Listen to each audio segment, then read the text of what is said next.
I hit this issue today and hit S the quick fix that solved it.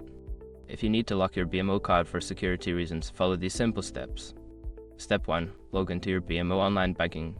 Open your web browser and go to the BMO website. Enter your login credentials to access your account. Step 2. Navigate to the card management section. Once logged in, look for the account services or card management option in the main menu. Click on it to proceed.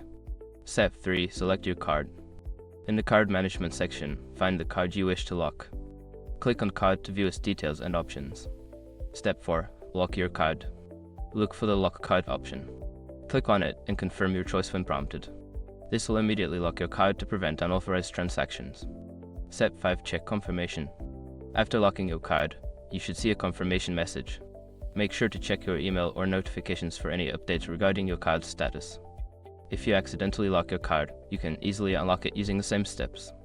Just remember to keep your login credentials secure. Happy banking!